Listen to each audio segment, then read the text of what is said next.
ಅವಕಾಶಕ್ಕೆ ಸಾಣೆ ಹಿಡಿಯುತ್ತಾ ಆಕಾಶಕ್ಕೆ ಏಣಿ ಹಾಕುವ ಮೋಜಿನ ಜೊತೆಯೇ ಪಾಠ ಕಲಿಸುವ ಜಾಲದ ಈ ಪರಿಯೇ ಮಕ್ಕಳ ವಾಣಿ, ಮಕ್ಕಳ ವಾಣಿ, ನಮ್ಮ ಮಕ್ಕಳ ವಾಣಿ.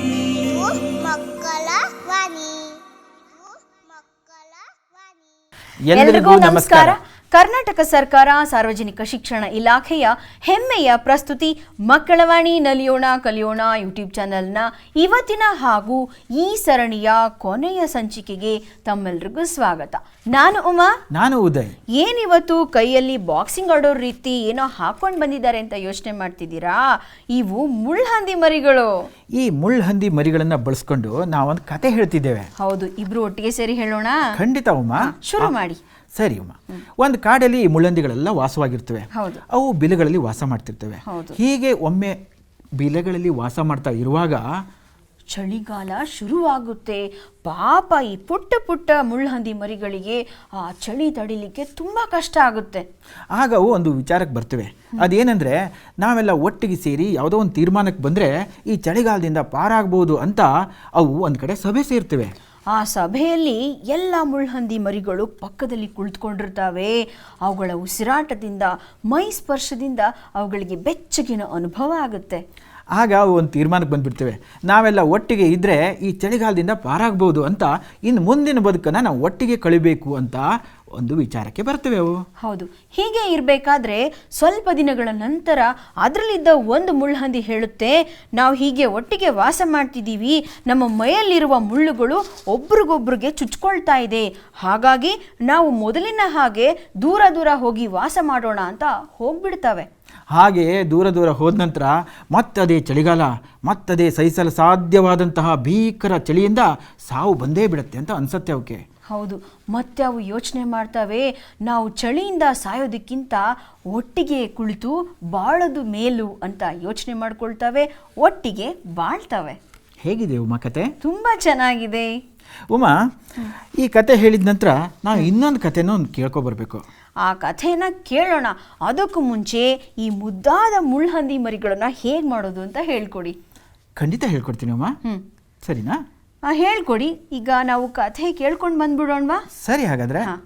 ಸುಮಾರು 90 ವರ್ಷಗಳ ಹಿಂದೆ ನಮ್ಮ ನಾಡಿನ ಶ್ರೇಷ್ಠ ಕಥೆಗಾರರಾದಂತಹ ಕೊರಡ್ಕಲ್ ಶ್ರೀನಿವಾಸರಾಯರು ಬರೆದಂತಹ ಒಂದು ಕತೆ. ಅಂದು ಸಂಜೆ ಸುಮಾರು 6 ವರ್ಷದ ಬೂದ ಮತ್ತು ಅವನ ತಂಗಿ 4 ವರ್ಷದ ತುಕ್ರಿ ಅಜ್ಜಿ ಮನೆಯಿಂದ ಒಂದು ಬಾಳೆಯ ಕಂದನ್ನು ಎತ್ತಿಕೊಂಡು ದಾರಿ ಸಾಗ್ತಾ ಇದ್ದಾರೆ. ಅಜ್ಜಿ ಮನೆಯಲ್ಲಿ ತಿಂದ ರಸಬಾಳೆ ಹಣ್ಣಿನ ರುಚಿಯ ನೆನಪಾಗಿ ಮತ್ತೆ ಮತ್ತೆ ದಾರಿಯನ್ನು ಸವಿತಾ ಇದ್ದಾರೆ. ಮುಂದುಗಡೆ ಅವರ ತಾಯಿ 2 ವರ್ಷದ ಸಣ್ಣ ಮಗುವನ್ನು ಕಂಕುಳಲ್ಲಿ ಎತ್ತಿಕೊಂಡು, ಇನ್ನೊಂದು ಕೈಯಲ್ಲಿ ಚೀಲವನ್ನು ಎತ್ತಿಕೊಂಡು ತವರು ಮನೆಯಿಂದ ತನ್ನ ಮನೆಗೆ ನಡೀತಾ ಇದ್ದಾರೆ. ತಾಯಿ ಮುಂದಕ್ಕೆ ಹೋಗ್ತಾ ಇದ್ದಂತೆ ಮಕ್ಕಳಿಗೆ ಬೈತಾಳೆ, ಅದ್ ಯಾಕೆ ತರಬೇಕಿತ್ತು, ಈಗ ಸಂಜೆ ಆಗುವುದರೊಳಗೆ ಮನೆ ತಲುಪುವುದು ಕಷ್ಟ, ಅದನ್ನು ಅಲ್ಲೇ ಬಿಟ್ಟು ಬಿಟ್ಟು ಬೇಗ ಬರಬರನೆ ನಡೀರಿ ಮನೆಗೆ. ಬೂದ ಆ ಬಾಳೆಯ ಕಂದನ್ನು ಬಿಡಲು ತಯಾರಿಲ್ಲ. ಯಾಕೆಂದರೆ ಅಜ್ಜಿ ಮನೆಯಲ್ಲಿ ತಿಂದ ರಸಬಾಳೆ ಹಣ್ಣಿನ ರುಚಿ. ಆ ಬಾಳೆಯ ಕಂದನ್ನು ಒಂದು ಹೆಗಲಿನಿಂದ ಇನ್ನೊಂದು ಹೆಗಲಿಗೆ, ಆ ಹೆಗಲು ಸೋತಾಗ ಮತ್ತೆ ಕಂಕುಳಲ್ಲಿ ಎತ್ತಿಕೊಂಡು ನಡೆಯತೊಡಗ್ತಾರೆ. ಬೂದ ನಡೆಯುತ್ತಿದ್ದಂತೆ ಕಾಲಿನ ವೇಗ ಕಡಿಮೆಯಾದದನ್ನು ಗಮನಿಸಿದ ತುಕ್ರಿ ಅವನ ಸುಸ್ತನ್ನು ಗಮನಿಸಿ ಬೂದನಿಗೆ ಬಾಳೆಯ ಕಂದನ್ನು ಹಿಡಿಯಲು ಸಹಾಯ ಮಾಡುತ್ತಾಳೆ. ಅಂತೂ ಇಂತೂ ಸಂಜೆ ಹೊತ್ತಿಗೆ ಮನೆ ತಲುಪುತ್ತಾರೆ ಬಾಳೆಯ ಕಂದಿನೊಂದಿಗೆ. ಮರುದಿವಸ ಬೆಳಿಗ್ಗೆ ಬೇಗನೆ ಎದ್ದು ಬೂದ ಮತ್ತು ತುಕ್ರಿಯರು ಅಪ್ಪ ತೌಡನನ್ನು ಕಾಡಿ ಬೇಡಿ ಮನೆಯ ಅಂಗಳದ ಮೂಲೆಯಲ್ಲಿ ಆ ಬಾಳೆಯ ಕಂದನ್ನು ನೆಡುತ್ತಾರೆ. ಅದು ಅವರ ಸ್ವಂತ ಜಾಗವಲ್ಲ, ಅವರು ಒಕ್ಕಲಿದ್ದ ಧಣಿ ನಾಗಪ್ಪಯ್ಯನವರ ಜಾಗ. ಅಂತೂ ಇಂತೂ ಬಾಳೆಯ ಕಂದು ಬೆಳೀತಾ ಹೋಗ್ತದೆ. ಬೂದ ಮತ್ತು ತುಕ್ರಿಯರಿಗೆ ದಿನಾ ಬೆಳಿಗ್ಗೆದ್ದು ಮೊದಲ ಕೆಲಸ ಏನೆಂದರೆ ಆ ಬಾಳೆಯ ಗಿಡದ ಹತ್ರ ಬರುವಂಥದ್ದು, ಅದು ಸುರುಳಿ ಸುರುಳಿಯಾಗಿ ಎಲೆಗಳನ್ನು ಹೊರಬಿಡುವ ಚಂದವನ್ನು ನೋಡುವಂಥದ್ದು, ಅದಕ್ಕೆ ನೀರನ್ನು ಸುರಿಯುವಂಥದ್ದು, ಅದಕ್ಕೆ ಗೊಬ್ಬರವನ್ನು ಹಾಕುವಂಥದ್ದು. ಹೀಗೆ ಸಣ್ಣ ಬಾಳೆಯ ಕಂದು ಗಿಡವಾಗಿ, ಬಾಳೆಯ ಮರವಾಗಿ ಬೂದ ಮತ್ತು ತುಕ್ರಿಯರ ಅಂಗಳದ ಮೂಲೆಯಲ್ಲಿ ನಿಂತಿದೆ. ಒಂದು ದಿನ ಬೆಳಗ್ಗೆ ಎದ್ದು ಹೊರಗೆ ಬಂದು ಬಾಳೆಯ ಬುಡದಲ್ಲಿ ನಿಂತಹ ತುಕ್ರಿ ಅಣ್ಣ ಏ ಅಣ್ಣ ಅಂತ ಕುಣಿಲಿಕ್ಕೆ ಶುರು ಮಾಡಿದ್ದಾಳೆ. ಬೂದ ಮನೆಯೊಳಗಿಂದ ಹೊರಗೆ ಬರ್ತಾನೆ. ಬಂದು ತಂಗಿಯ ಒಟ್ಟಿಗೆ ನಿಂತುಕೊಂಡು ಬಾಳೆಯ ಮರವನ್ನು ನೋಡ್ತಾನೆ. ಬಾಳೆಯ ಮರದಲ್ಲಿ ಸಣ್ಣ ಮೂತಿಯ ಹಾಗೆ ಹೂವೊಂದು ಬಂದಿದೆ. ಈ ಹೂವು ದಿನ ಕಳೆದಂತೆ ಆ ಮೂತಿ ದೊಡ್ಡದಾಗಿ ದೊಡ್ಡದಾಗಿ ಬಾಗಿ ಬಾಗಿ ಸಣ್ಣ ಬೆರಳಿನ ಆಕಾರದ ಬಾಳೆ ಕಾಯಿಗಳು ಕಾಣಿಸಿಕೊಂಡು ದಿನ ಹೋದಂತೆ ಒಂದರ ಮೇಲೆ ಒಂದು ಬಾಳೆಯ ಕಾಯಿಗಳು ಒಂದರ ಮೇಲೆ ಒಂದು ಗೊನೆ ಭಾರವಾಗುತ್ತಾ ಹೋಯಿತು, ಕೆಳಕ್ಕೆ ಇಳಿಯತೊಡಗಿತು. ಹೀಗಿರುವಾಗ ಒಂದು ದಿನ ಅಂಗಳದ ಮೂಲೆಯಿಂದ ಧಣಿ ನಾಗಪ್ಪಯ್ಯನವರು ಬೆಳ್ಳಂಬೆಳಗ್ಗೆ ಆರ್ಭಟಿಸುತ್ತಾ ಬರುತ್ತಾರೆ. ಏ ತೌಡ ತೌಡ ಏ ತೌಡ, 2 ವರ್ಷದ ಗೇಣಿ ಇನ್ನೂ ಕೊಟ್ಟಿಲ್ಲ, 2 ರೂಪಾಯಿ ಬಾಕಿ ಇದೆ, ಯಾವಾಗ ಕೊಡ್ತೀಯೋ? ಮನೆಯ ಒಳಗಿಂದ ಕೈ ನಡು ಬಗ್ಗಿಸಿ ಹೊರಬಂದ ತೌಡ ದಣಿಯ ಎದುರು ನಿಂತುಕೊಂಡು ಹೇಳುತ್ತಾನೆ, ಈ ಮಳೆಗಾಲ ಕಳಿಲಿ, ಆಮೇಲೆ ಕೊಟ್ಟು ಬಿಡ್ತೀನಿ. ದಿನಾ ಪ್ರತಿ ವರ್ಷ ಇದೇ ನಿಂದು ಎನ್ನುವುದಾಗಿ ನಾಗಪ್ಪಯ್ಯನವರು ಇನ್ನೇನು ಹಿಂತಿರುಗಿ ಹೋಗಲಿದ್ದಾರೆ. ಅಷ್ಟೊತ್ತಿಗೆ ಅವರ ದೃಷ್ಟಿ ಅಂಗಳದ ಮೂಲೆಯಲ್ಲಿ ನಿಂತಿದ್ದ ಬಾಳೆಯ ಗೊನೆಯತ್ತ ಹೋಗುತ್ತದೆ. ಆ ಬಾಳೆಯ ಗೊನೆಯನ್ನು ನೋಡಿದ ನಾಗಪ್ಪಯ್ಯನವರು ತೌಡನಿಗೆ ಹೇಳ್ತಾರೆ, ತೌಡ, ನಾಡಿದ್ದು ಹುಣ್ಣಿಮೆಯ ದಿನ ನಮ್ಮ ಮನೆಯಲ್ಲಿ ಪೂಜೆ ಇದೆ. ಈ ಬಾಳೆಯ ಗೊನೆಯನ್ನು ನಾಳೆ ಕಡಿದು ಇಟ್ಟರೆ ನಾಡಿದ್ದು ಹುಣ್ಣಿಮೆಗೆ ಸರಿಯಾಗಿ ಹಣ್ಣಾಗ್ತದೆ. ನೆನಪಿರಲಿ, ಆವತ್ತು ಬೆಳಿಗ್ಗೆ ಮನೆಗೆ ತಂದು ಒಪ್ಪಿಸು. ಇದನ್ನು ಕೇಳಿದ್ದೇ ತಡ ತೌಡನಿಗೆ ಸಿಡಿಲು ಹೊಡೆದಂತಾಗುತ್ತದೆ. ಆದರೂ ಸಾವರಿಸಿಕೊಂಡು ನಡು ಬಗ್ಗಿಸಿ ಹೇಳುತ್ತಾನೆ, ದಣಿಯವರೇ, ಮಕ್ಕಳು ಪ್ರೀತಿಯಿಂದ ತಂದು ನೆಟ್ಟು ಬೆಳೆಸಿದ್ದು, ಅವರು 2 ಕಾಯಿಯಾದರೂ ತಿನ್ನಲಿ. ಮಕ್ಕಳಿಗೆ ಬಾಳೆಹಣ್ಣು ಮಣ್ಣು ತಂದುಕೊಡೋ, ನೆನಪಿರಲಿ ಎಂಬುದಾಗಿ ನಾಗಪ್ಪಯ್ಯನವರು ಬುಸು ಬುಸು ಬುಸು ಎಂಬುದಾಗಿ ಹೊರಟೇ ಹೋಗುತ್ತಾರೆ. ಮರುದಿನ ಬೆಳಿಗ್ಗೆ ತೌಡ ಬಾಳೆಯ ಗೊನೆಯನ್ನು ಕಡಿಯುತ್ತಾನೆ, ಮನೆಯ ಒಳಗೆ ತರುತ್ತಾನೆ. ಒಂದು ಬಟ್ಟೆಯನ್ನು ಆ ಇಡೀ ಗೊನೆಗೆ ಸುತ್ತುತ್ತಾನೆ. ಮನೆಯ ಒಳಭಾಗದಲ್ಲಿ ಜಂತಿಗೆ ನೇತು ಹಾಕುತ್ತಾನೆ. ಬೂದ ಮತ್ತು ತುಕ್ರಿಯರು ದಿನಾ ಬಂದು ಆ ಬಟ್ಟೆಯ ಇಡೆಯಿಂದ ಇಣುಕಿ ನೋಡಿ ಬಾಳೆಹಣ್ಣು ಹಣ್ಣಾಗಿದೆಯೋ ಇಲ್ಲವೋ ಎಂಬುದನ್ನು ದಿನಾ ನೋಡುವ ಕೆಲಸ. ಹುಣ್ಣಿಮೆಯ ಹಿಂದಿನ ದಿನ ಬೂದ ಆ ಬಟ್ಟೆಯ ನಡುವೆ ಬಂಗಾರದ ಬಣ್ಣದ ಬಾಳೆಹಣ್ಣನ್ನು ನೋಡಿದ್ದ. ಹುಣ್ಣಿಮೆಯ ದಿನ ಬಂತು. ಬೂದ ಮತ್ತು ತುಕ್ರಿಯರು ಬೆಳಗ್ಗೆದ್ದು ಬಾಳೆಯ ಗೊನೆಯ ಹತ್ತಿರ ಬರುತ್ತಾರೆ. ಬಾಳೆಯ ಗೊನೆಯೂ ಇಲ್ಲ, ಅಪ್ಪನೂ ಇಲ್ಲ. ಗೊಳೋ ಎಂಬುದಾಗಿ ಅಳಲು ಶುರು ಮಾಡ್ತಾರೆ. ಇವರ ಬೊಬ್ಬೆ ಕೇಳಿದ ತಾಯಿ ಹತ್ತಿರ ಬಂದು ಮಕ್ಕಳನ್ನು ಸಮಾಧಾನ ಮಾಡುತ್ತಾರೆ. ಸಮಾಧಾನ ಮಾಡುತ್ತಾ ಹೇಳುತ್ತಾಳೆ, ಅಪ್ಪ, ಧಣಿಯವರ ಸತ್ಯನಾರಾಯಣ ದೇವರಿಗೆ ಬಾಳೆಯ ಗೊನೆಯನ್ನು ತೆಗೆದುಕೊಂಡು ಹೋದರು. ಬೂದ ಮತ್ತು ತುಕ್ರಿಯರು ತಲೆಯ ಮೇಲೆ ಆಕಾಶ ಬಿದ್ದಂತೆ ಹೊರಬಾಗಿಲಲ್ಲಿ ಬಂದು ಗೋಡೆಗೆರಗಿ ಕೂರುತ್ತಾರೆ. ಸುಮ್ಮನೆ ಗೋಡೆಗೆರಗಿ ಕೂರುತ್ತಾರೆ. ಎಷ್ಟೋ ಸಮಯದ ಬಳಿಕ ದಿಗ್ಗನೆ ಎದ್ದಂತಹ ಬೂದ ಬಾಳೆಯ ಮರ ಇರುವ ಜಾಗದ ಹತ್ತಿರ ಹೋಗುತ್ತಾನೆ. ಅಲ್ಲಿ ಇನ್ನೂ ಕೆಳಗೆ ಸಣ್ಣ ಸಣ್ಣದಾಗಿ ಬೆಳೆದುಕೊಂಡಿರುವಂತ ಬಾಳೆಯ ಕಂದುಗಳನ್ನು ನೋಡಿ ಕೈಯಿಂದ ಅವುಗಳನ್ನು ಈಚುಕೆ ಹಾಕುತ್ತಾನೆ. ಇನ್ನು ಆಕ್ರೋಶ ಜಾಸ್ತಿ ಆದಂತೆ ಮತ್ತೆ ಮತ್ತೆ ಆ ಬಾಳೆಯ ಸಣ್ಣ ಸಣ್ಣ ಕಂದುಗಳ ಮೇಲೆ ನಿಂತು ತುಳಿಯಲು ಶುರು ಮಾಡುತ್ತಾನೆ. ತುಕ್ರಿಯು ಓಡಿ ಬಂದು ಮತ್ತೆ ಮತ್ತೆ ಆ ಬಾಳೆಯ ಕಂದುಗಳನ್ನು ತುಳಿಯಲು ಶುರು ಮಾಡುತ್ತಾರೆ. ಸಣ್ಣ 2 ವರ್ಷದ ಮಗುವು ಓಡಿ ಬಂದು ಆ ಬಾಳೆಯ ಕಂದುಗಳ ಮೇಲೆ ಕುಣಿಯತೊಡಗುತ್ತಾರೆ. ಬೂದ ಒಮ್ಮೆಲೆ ಆರ್ಭಟಿಸುತ್ತಾನೆ, ಈ ಬಾಳೆಯ ಹಣ್ಣು ಬೇಡ, ದೇವರು ಇದನ್ನು ತಿನ್ನುವುದು ಬೇಡ. ಸಂತೋಷ್ ನಾಯಕ್ ಅವರು ಕಥಾ ನಿರೂಪಣೆಯನ್ನ ಎಷ್ಟು ಅದ್ಭುತವಾಗಿ ಮಾಡಿದ್ರು ಅಲ್ವಾ. ಈಗ ನಾವು ಮುಳ್ಳುಹಂದಿ ಮಾಡೋದು ಕಲಿಯೋಣ. ಉಮಾ, ಮುಳ್ಳುಹಂದಿ ಮಾಡೋಕ್ಕೆ ಈ ಥರದೊಂದು ಆಯತಾಕಾರದ ಪೇಪರ್ ಬೇಕು. ಆನಂತರ ಇದನ್ನು ಹೀಗೆ ಮಡಚಬೇಕು. ಈ ಕಡೆ ಮಡಚ್ಕೊಂಡು ಇದ್ರ ಮುಂದಿನ ಭಾಗ ಇದೆಯಲ್ಲ, ಯಾವ ಭಾಗ ನಾವು ಅಂಟಿಸಿದ್ದೀವಲ್ಲ ಈಗ, ಇದನ್ನು ಕತ್ತರಿಸಬೇಕು. ಅಂಟಿಸಿದೀವಾ? ಇದನ್ನು ಅಂಟಿಸ್ಬೇಕು, ಇದನ್ನು ಕತ್ತರಿಸಬೇಕು. ಇಷ್ಟು ಭಾಗ ಕತ್ತರಿಸಬೇಕು. ಸರಿ. ಹಾಗೆ ಕತ್ತರಿಸಿದ್ರೆ ಹೀಗಾಗತ್ತೆ ಉಮಾ. ನೋಡಿ, ಹೀಗಾಗತ್ತೆ. ಈಗ ಮುಳ್ಳುಹಂದಿಯ ಬಾಯಿನ ಭಾಗ ನಿಮ್ಗೆ ಕಾಣಿಸ್ತಿದೆ, ನೋಡಿದ್ರೆ ಗಮನಕ್ಕೆ ಬರುತ್ತೆ. ಹೌದು, ನೋಡಿ ಕಪ್ಪು ಬಣ್ಣದ ಹಾಕಿದ್ದೀನಿ ನಾನು. ಈ ತರ ಮಾಡ್ತಿದ್ದೀರಾ ಅಲ್ವಾ? ಹೌದು ಉಮಾ, ಅದೇ ಥರ ಮಾಡ್ತೀನಿ. ಬಾಯಿ ಹಾಕಿದ್ದೀನಿ. ಇನ್ನೇನು ಹಾಕ್ಬೇಕು ಹೇಳಿ? ಕಣ್ಣು. ಕಣ್ಣು ಹಾಕಬೇಕು. ಅಂಟಿಸ್ಬೇಕು ಅಲ್ಲಿಗೆ. ಹಾಂ, ಅಂಟಿಸ್ಬೇಕು. ಅಂಟಿಸ್ತೀನಿ ನಾನು. ಅಂಟಿಸ್ಬಿಡ್ಲಾ? ಹೀಗೆ. ಆನಂತರ ಮುಳ್ಳುಗಳನ್ನು ಕೂಡ ಅಂಟಿಸ್ಬೇಕು. ತುಂಬ ಮುಳ್ಳುಗಳನ್ನು ಅಂಟಿಸ್ಬೋದು ನಾವು. ಹೀಗೆ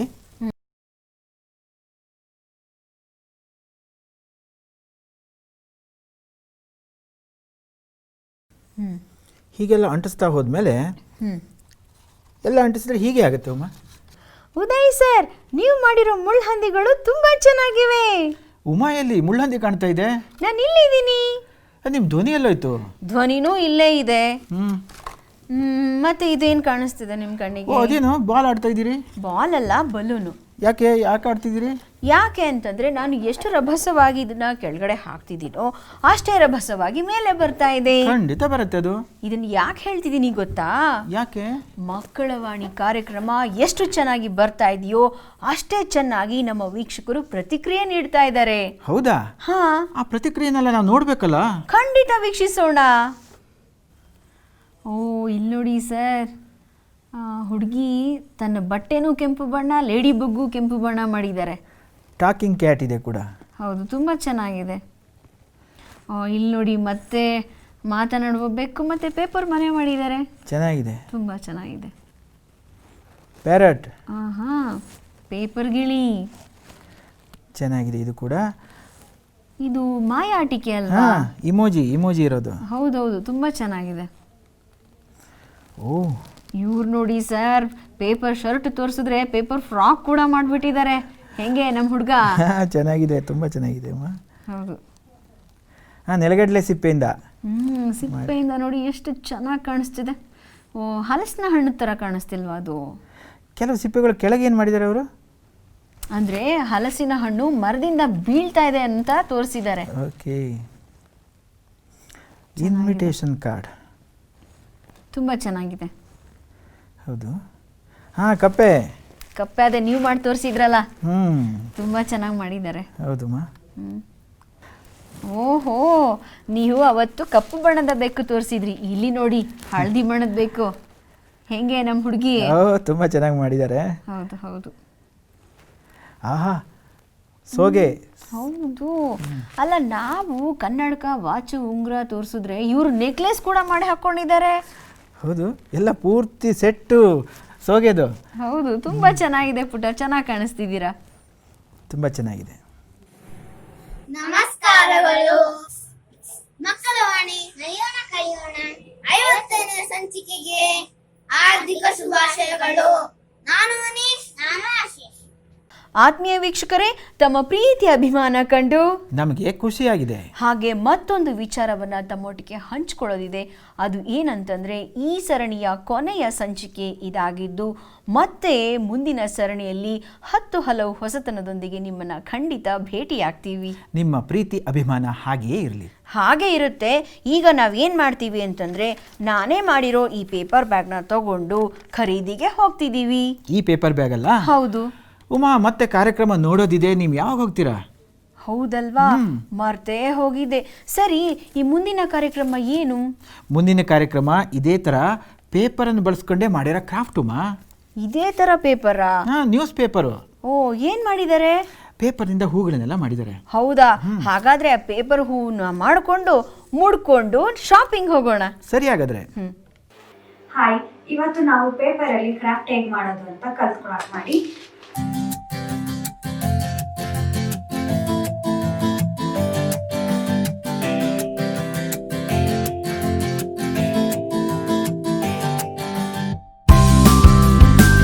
ಈಗ ನಾನು ಇದನ್ನ ಮಾಡ್ಕೊಂಡಿದ್ದೀನಿ ಇಷ್ಟು. ಇದರಲ್ಲಿ ಬೌಲ್ ಮಾಡೋದು ಹೇಗೆ ಅಂತ ನೋಡೋಣ.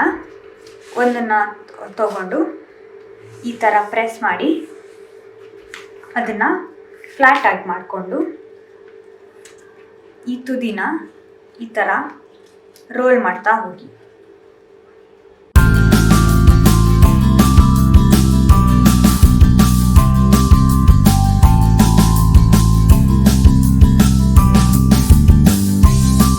ನಿಮಗೆ ಎಷ್ಟು ಅಗಲ ಬೇಕೋ ಅಷ್ಟು ಪೇಪರ್ ಯೂಸ್ ಮಾಡಿ ರೋಲ್ ಮಾಡಿ.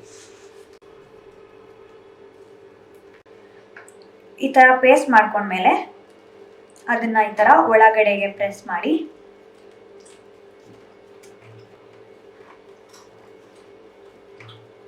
ಈ ಥರ ನಿಂತ್ಕೊಳ್ಳೋ ಥರ ಅದನ್ನು ಪ್ರೆಸ್ ಮಾಡಿ ಇಟ್ಕೊಳ್ಳಿ. ಈಗ ಗಮ್ ತಗೊಂಡು ಆ ಗಮ್ಮನ್ನು ಒಂದು ಸ್ವಲ್ಪ ಈ ಥರ ಹಾಕಿ, ನಿಮ್ಮ ಹತ್ರ ಬ್ರಷ್ ಇದ್ದರೆ ಬ್ರಷಲ್ಲಿ ಅಥವಾ ಕೈಯಲ್ಲೇ ಅದಕ್ಕೆ ಒಂದು ಕೋಟಿಂಗ್ನ ಕೊಡಿ.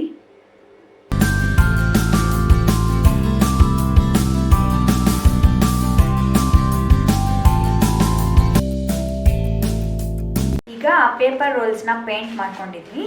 ಅದರಲ್ಲಿ ಔಲ್ ಮಾಡೋದು ಹೇಗೆ ಅಂತ ನೋಡೋಣ. ನಿಮಗೆ ಔಲು ಯಾವ ಕಲರ್ ಬೇಕಾದರೂ ಮಾಡ್ಬೋದು. ಬ್ರೌನ್ ಅಥವಾ ಬ್ಲ್ಯಾಕ್ ಅಥವಾ ವೈಟ್ ಕೂಡ ಮಾಡ್ಬೋದು. ಇದನ್ನು ಈ ಥರ ರೋಲ್ ಮಾಡ್ಕೊಳ್ಳಿ.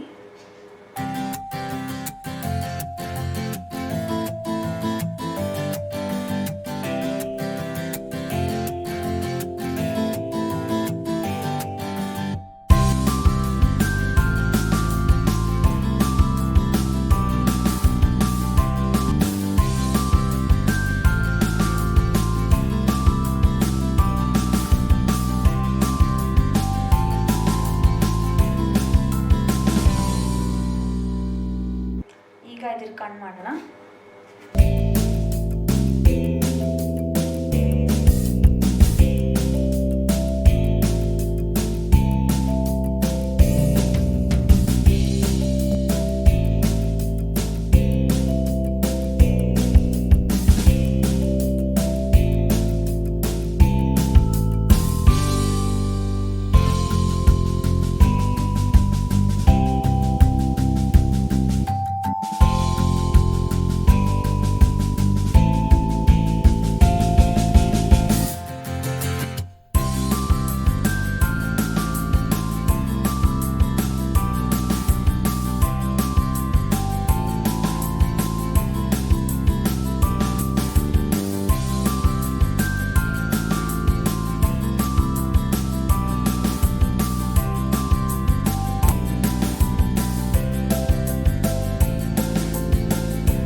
ಉದಯ್ ಸರ್, ನೀವು ಪೇಪರ್ ಹೂವು ಅಂತಲ್ವ ಹೇಳಿದ್ದು, ಆದರೆ ತೇಜಸ್ವಿ ಅವರು ಪೇಪರ್ ಗೂಬೆ ಮಾಡ್ತಿದ್ದಾರೆ. ಆದರೆ ಇದು ಬಹಳ ಚೆನ್ನಾಗಿದೆ. ನಾವು ಶಾಪಿಂಗ್ಗೆ ಗೂಬೆನೆ ತಗೊಂಡು ಹೋಗೋಣ. ಈಗ ನಾನಿಲ್ಲಿ ಅವಲ್ ಮಾಡಿದ್ದೀನಿ. ಈ ಥರ ಪೇಪರನ್ನು ಯೂಸ್ ಮಾಡಿಕೊಂಡು ನಿಮ್ಗೆ ಏನು ಇಷ್ಟನೋ ನೀವು ಅದನ್ನು ಬೇಕಾದರೂ ಮಾಡ್ಕೋಬೋದು.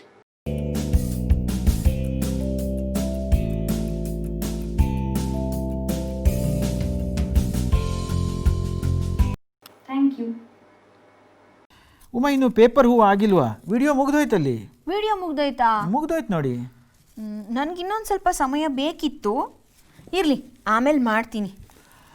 ನಾವು ಮುಂದಿನ ಕಾರ್ಯಕ್ರಮಕ್ಕೆ ಹೋಗ್ಬೇಕಲ್ಲ ಉಮಾ. ಉದಯ್ ಸರ್, ಹಾಂ, ಒಂದು ಆಟ ಆಡೋಣವಾ? ಆಟ ಆಡ್ಬೇಕಂದ್ರೆ ಉಮಾ ಆಟಿಕೆಗಳಿರಬೇಕು. ಮತ್ತೆ ಹೋಗಿ ತಗೊಂಡು ಬನ್ನಿ. ನಾನು ಹೋಗಿ ತರೋದಕ್ಕಿಂತ ನಮಗೆ ಒಂದು ವಿಡಿಯೋ ಬಂದಿದೆ, ಅದರೊಳಗಡೆ ಆಟಿಕೆಗಳನ್ನು ಮಾಡೋದನ್ನೇ ಹೇಳ್ಕೊಡ್ತಿದ್ದಾರೆ. ಹೌದಾ?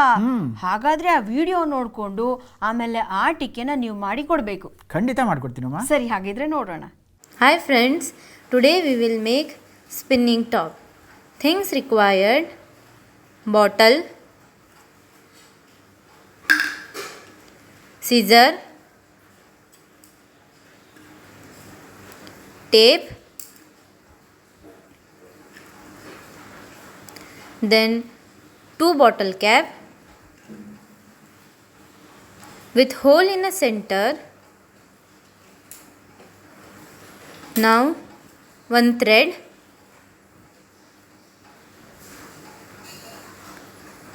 pen top, refill. Let's see how to make the spinning top. First take a refill and cut it this type.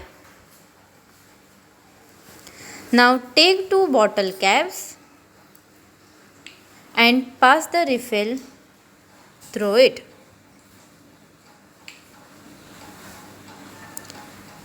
And fix it with tape.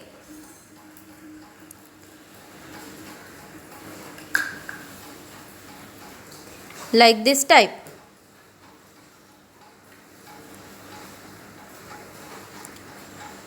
Now take 1 bottle and cut the upper part of the bottle this type. Now make a small cut, another one cut into it. Now take a pen top and a thread and tie the thread around it this type and fix it with a gum tape. Now friends, take the upper part of the bottle and pass the pen top through it.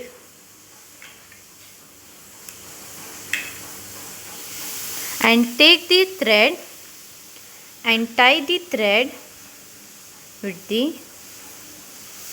top. Keep tying the thread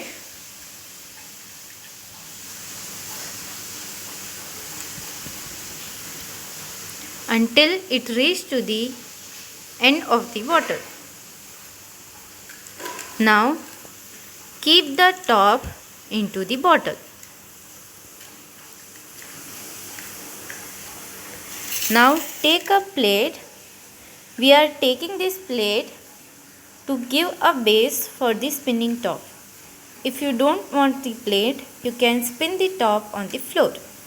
Now pull the pen top carefully. Your spinning top is ready. Thank you. Uday sir, ಹಾಂ ಉಮಾ, ಆ spinning top ಎಷ್ಟು ಚೆನ್ನಾಗಿತ್ತು ಅಲ್ವಾ? ತುಂಬಾ ಚೆನ್ನಾಗಿತ್ತು ಉಮಾ. ಯಾವಾಗ ಮಾಡೋಣ ಅದು? ಈ ಸಂಚಿಕೆ ಮುಗಿದ್ಕೊಳ್ಳೆ ಮಾಡ್ಬಿಡೋಣ. ಹೌದಾ? ಅದನ್ನ ಮಾಡ್ಕೊಂಡು ಆಟ ಕೂಡ ಆಡೋಣ. ಖಂಡಿತ ಉಮಾ. ಹಾಗೆ ನನ್ನ ಕೈಲಿ ಏನೋ ಒಂದಿದೆ. ಬಲೂನು. ಬಲೂನ್ ಮೇಲೆ ಏನೋ ಬರ್ತಿದ್ದೀನಿ. ಒಗಟು. ಅಂದ್ರೆ ನಾನು ಒಂದು ಒಗಟು ಕೇಳ್ತೀರಾ? ಹೌದು. ಕೇಳಿ ಉಮಾ, ಈ ಸಾರಿ ನಾನು ಉತ್ತರ ಹೇಳ್ತೇನೆ. ಹೇಳ್ತೀರಾ? ಸರಿ. ಕುದುರೆ ಓಡ್ತಾ ಇತ್ತು. ಕುದುರೆ ಓಡ್ತಾ ಇತ್ತು. ಕುಂಕುಮ ಚೆಲ್ತಾ ಇತ್ತು. ಕುಂಕುಮ ಚೆಲ್ತಾ ಇತ್ತು. ಉತ್ತರ ಏನು? 50ನೇ ಸಂಚಿಕೆಯಲ್ಲಿ ಉತ್ತರ ಹೇಳ್ಬೇಕು ಅಂದ್ಕೊಂಡಿದ್ದೆ. ಗೊತ್ತಾಗ್ತಿಲ್ಲವಮ್ಮ. ಗೊತ್ತಾಗ್ತಾ ಇಲ್ವಾ? ಉತ್ತರ ರಾಗಿ ಬೀಸೋ ಕಲ್ಲು. ಓ ಗೊತ್ತಾಯ್ತು. ರಾಗಿ ಬೀಸ್ತಾ ಇರುವಾಗ ಹಿಟ್ಟು ಚೆಲ್ತಾ ಇರುತ್ತೆ. ಹಾ, ಅದು ನಮ್ಮ ಅಜ್ಜಿ ಊರಲ್ಲಿ ಆ ರಾಗಿ ಬೀಸೋ ಕಲ್ಲಲ್ಲಿ ರಾಗಿ ಹಾಕೊಂಡು ಅದರಿಂದ ಹಿಟ್ಟು ತೆಗೆದು ಅದರಿಂದ ಮುದ್ದೆ ಕೂಡ ಮಾಡ್ತಿದ್ರು. ಓ ಹೌದಾ ಉಮ್ಮ? ಹೌದು. ಉಮ್ಮ, ನೀವು ಒಂದು ಒಗಟು ಹೇಳಿದ್ರಿ. ಹೌದು. ತುಂಬಾ ಒಗಟುಗಳ ಸರಿಮಾಲೆಯೇ ಇಲ್ಲಿ ಇದೆ. ಎಲ್ಲಿ? ನಮ್ಮ ವಿಡಿಯೋದಲ್ಲಿ. ಹೌದಾ? ಹಾಗಾದ್ರೆ ಬನ್ನಿ ಆ ಒಗಟು ಕೂಡ ಕೇಳೋಣ. ಸರಿ ಉಮ್ಮ. ಕೇಳ್ಬೋದಾ? ಅಂಕು ಡೊಂಕಿನ ಬಾವಿ ಹಿಣಿಕಿ ನೋಡಿದ್ರೆ ಒಂದನಿನೂ ನೀರಿಲ್ಲ. ಗೊತ್ತಾಗ್ಲಿಲ್ವಾ? ಇನ್ನೊಂದ್ಸತಿ ರಿಪೀಟ್ ಮಾಡ್ಲಾ? ಅಂಕು ಡೊಂಕಿನ ಬಾವಿ ಹಿಣಿಕಿ ನೋಡಿದ್ರೆ ಒಂದನಿನೂ ನೀರಿಲ್ಲ. ಗೊತ್ತಾಗ್ಲಿಲ್ವಾ? ಕಿವಿ. ಜೈ ಜೈ ಕರ್ನಾಟಕ. ನಮಸ್ತೆ. ನಮಸ್ಕಾರ, ನಾನು ಶ್ರಾವಣಿ. ನಾನು ನಿಮ್ಗೆಲ್ಲ ಒಂದು ಒಗಟು ಕೇಳ್ತೀನಿ. ಒಗಟು ಹೀಗಿದೆ: ಸಾಗರ ಪುತ್ರ ಸಾರಿನ ಮಿತ್ರ. ಇನ್ನೊಮ್ಮೆ ಹೇಳ್ತೀನಿ ನೋಡಿ: ಸಾಗರ ಪುತ್ರ ಸಾರಿನ ಮಿತ್ರ. ಉತ್ತರ ಉಪ್ಪು. ನಮಸ್ಕಾರ. ಹಾಯ್ ಫ್ರೆಂಡ್ಸ್, ನನ್ನ ಹೆಸರು ಮೈತ್ರಿ. ನಾನೊಂದು ಒಗಟು ಕೇಳ್ತೀನಿ. ಸಸಿಯ ಮೇಲೆ ಫಲ, ಫಲದ ಮೇಲೆ ಸಸಿ. ಇನ್ನೊಮ್ಮೆ ಹೇಳ್ತೀನಿ: ಸಸಿಯ ಮೇಲೆ ಫಲ, ಫಲದ ಮೇಲೆ ಸಸಿ. ಇದ್ರೇನು ಅಂತ ಗೊತ್ತಾಯ್ತಾ? ಅದು ಅನಾನಸ್. Thank you. ಹಾಯ್ ಫ್ರೆಂಡ್ಸ್, ನಾನು ನಿಮ್ಮ ರಕ್ಷಾ ಪ್ರದೀಪ್. ಇವತ್ತು ಏನ್ ತಂದಿದ್ದೀನಿ ಗೊತ್ತಾ? ನಿಮ್ಗೋಸ್ಕರ ಒಂದು ಒಗಟು ತಂದಿದ್ದೀನಿ. ಬನ್ನಿ ಹಾಗಾದ್ರೆ ಬಿಡ್ಸೋಣ. 2 ಬಾವಿಗಳ ನಡುವೆ ಒಂದು ಸೇತುವೆ. ಇನ್ನೊಂದ್ಸರಿ ಹೇಳ್ತೀನಿ: 2 ಬಾವಿಗಳ ನಡುವೆ ಒಂದು ಸೇತುವೆ. ಉತ್ತರ ಯೋಚನೆ ಮಾಡ್ತಿದ್ದೀರಾ ತಾನೆ? ನನಗ್ ಗೊತ್ತು, ಹೇಳ್ತೀನಿ ಕೇಳಿ ಈಗ. ಉತ್ತರ ಮೂಗು. ಹೆಂಗೆ ಅಂತ ಯೋಚನೆ ಮಾಡ್ತಿದ್ದೀರಾ? ಮೂಗಿಗೆ 2 ಹೊಳೆ ಇರುತ್ತಲ್ಲ, ಅದು ತುಂಬಾ ಡೀಪ್ ಆಗಿ ಬಾವಿ ತರ ಇರುತ್ತೆ ಅಲ್ಲ, ಮತ್ತೆ ಮಧ್ಯ ಇದು ಮೂಳೆ ಸೇತುವೆ ತರ ಇರುತ್ತೆ, ಅದಕ್ಕೆ ಮೂಗು. ಬಾಯ್ ಬಾಯ್. ನಮಸ್ಕಾರ, ನಾನು ತಿಳಿ. ನಾನು ನಿಮ್ಗೆ ಇವತ್ತು ಒಂದು ಒಗಟು ಕೇಳ್ತೀನಿ. ಪುಟ್ಸಾರಲ್ಲಿ ಹಿಟ್ಟು ಚಂದ, ಪುಟ್ಸಾರಲ್ಲಿರೋ ಹಿಟ್ಟು ಚಂದ. ಉತ್ತರ ಬೇಲದ ಹಣ್ಣು. ಹೆಂಗಂದ್ರೆ ಅದು ಚಿಕ್ಕಗಿರುತ್ತೆ, ಅದರಲ್ಲಿರೋ ಹಣ್ಣು ತುಂಬಾ ರುಚಿಯಾಗಿರುತ್ತೆ. ಉಮಾ, ಮಕ್ಕಳ ಮುದ್ದಾದ ಮಾತಿನಲ್ಲಿ ಒಗಟು ಕೇಳೋದು ಎಷ್ಟು ಸೊಗಸಾಗಿತ್ತಲ್ವಾ? ಹೌದು, ಮಕ್ಕಳು ಏನ್ ಮಾತಾಡಿದ್ರು ಚಂದಾನೆ. ಒಟ್ಟಾರೆ ಇವತ್ತಿನ ಸಂಚಿಕೆ ಎಷ್ಟು ವೈವಿಧ್ಯಮಯವಾಗಿತ್ತು ಅಲ್ವಾ? ಮೊದಲಿಗೆ ಒಂದು ಸುಂದರವಾದ ಕಥೆಯನ್ನ ಕೇಳಿದೀವಿ. ಆನಂತರ ನಮ್ಮ ನೋಡುಗರ ಪ್ರೀತಿ ಅಭಿಮಾನದ ಚಿತ್ರಗಳನ್ನು ನೋಡಿದ್ವಿ. ಹೌದು, ತದನಂತರ ಪೇಪರ್ ಬಳಸ್ಕೊಂಡು ಹೂಗಳನ್ನು ಕೂಡ ತಯಾರಿಸಿದೀವಿ. ಆನಂತರ ಸ್ಪಿನ್ನಿಂಗ್ ಟಾಯ್, ಅದರಿಂದ ಆಟ ಆಡ್ಕೊಂಡು ಬಂದ್ವಿ. ಹೌದು, ಇನ್ನು ಕೊನೆಯಲ್ಲಿ ಪುಟಾಣಿ ಮಕ್ಕಳ ಬಾಯಲ್ಲಿ ಒಗಟನ್ನು ಕೂಡ ಕೇಳಿದ್ದೀವಿ. ಒಟ್ಟಾರೆ ಇವತ್ತಿನ ಸಂಚಿಕೆ ಹಾಗೂ ಈ ಸರಣಿಯ ಮಕ್ಕಳ ವಾಣಿ ನಲಿಯೋಣ ಕಲಿಯೋಣ ಕಾರ್ಯಕ್ರಮಗಳು ತಮ್ಮೆಲ್ರಿಗೂ ಇಷ್ಟ ಆಗಿದೆ ಅಂತ ಭಾವಿಸ್ತಾ ಇದ್ದೀವಿ. ಈ ಸಂಚಿಕೆ ಹಾಗೂ ಈ ಸರಣಿಯನ್ನ ಮುಗಿಸೋ ಸಮಯ ಆಯಿತು. ಮತ್ತೆ ಮುಂದಿನ ಸರಣಿಯಲ್ಲಿ ಭೇಟಿ ಆಗ್ತೀವಿ. 10 ಹಲವು ಹೊಸತನವನ್ನ ಹೊತ್ತು ತರ್ತೀವಿ. ಅಲ್ಲಿವರೆಗೂ ಎಲ್ರಿಗೂ ನಮಸ್ಕಾರ. ಅವಕಾಶಕ್ಕೆ ಸಾಣೆ ಹಿಡಿಯುತ್ತಾ ಆಕಾಶಕ್ಕೆ ಏಣಿ ಹಾಕುವ, ಮೋಜಿನ ಜೊತೆಯೇ ಪಾಠ ಕಲಿಸುವ ಜಾಲದ ಈ ಪರಿಯೇ ಮಕ್ಕಳ ವಾಣಿ. ಮಕ್ಕಳ ವಾಣಿ, ನಮ್ಮ ಮಕ್ಕಳ ವಾಣಿ. ಮಕ್ಕಳ ವಾಣಿ. ಮಕ್ಕಳ ವಾಣಿ. ಅವಕಾಶಕ್ಕೆ ಸಾಣೆ ಹಿಡಿಯುತ್ತಾ ಆಕಾಶಕ್ಕೆ ಏಣಿ ಹಾಕುವ.